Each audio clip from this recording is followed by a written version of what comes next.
hear some screaming for this guy. Rodney Mullen. Rodney was absolute perfectionist, the fiercest competitor ever. I mean, he knew every single minute thing he was going to do, exactly what his feet were going to do, the order it was going to happen. If Rodney stepped off his board or anything like that, he'd probably be devastated. Rodney was a competitor on an Olympic scale that I've never witnessed in my life. He was flawless, perfect, every time. Getting to second to him was like getting first. Nobody deserved to ever take his spot. And that's when the rumors flew that he was practicing 9 hours a day. And we're going, 9 hours a day, how's that possible?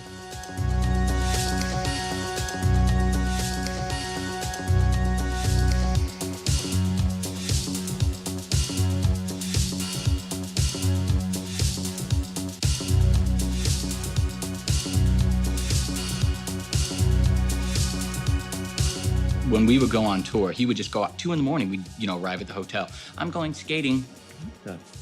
Okay, dude. We'd wake up whenever to get to the demo and he'd be creeping in. And I'm like, so did you find a place to skate? He's all, yeah. And I learned a couple tricks too. made some 500 new tricks up, like the next demo, you're like, you just did all these tricks I've never seen you do before. I've been on the road with you for a month. Seems like you're unbeatable. Can you tell us, what's it take to be a championship freestyle? I don't know, just my mind. Rodney was a really bright, sensitive person, but he was really cowed. I mean, he was almost like a beaten dog, and his nickname was Mutt. He was pretty quiet to himself, introvert. Rodney was fucking crazy, completely. But in the genius way, like the mad genius way, the way, those uber smart people are crazy. He could tell, some historical facts, but he literally couldn't, how do you open this door?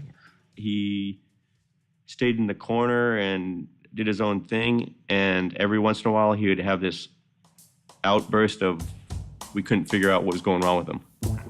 And I remember traveling with him, one of the many, many tours in the middle of literally nowhere, trying to get to a demo, as always, late probably, I was like, I think I'm sick. I think I'm gonna throw up. What do you, Rod? What do you motion sick? Would you eat something bad? All the above. I'm gonna throw up. So he's doubled over, and we think he's like holding his stomach or he's feeling sick, he's gonna get out, and he, gets out, and we think he's gonna puke or something. He takes off. He fucking takes off down the road, gone, out of sight. Did he have to go to the bathroom, or where did Rodney go?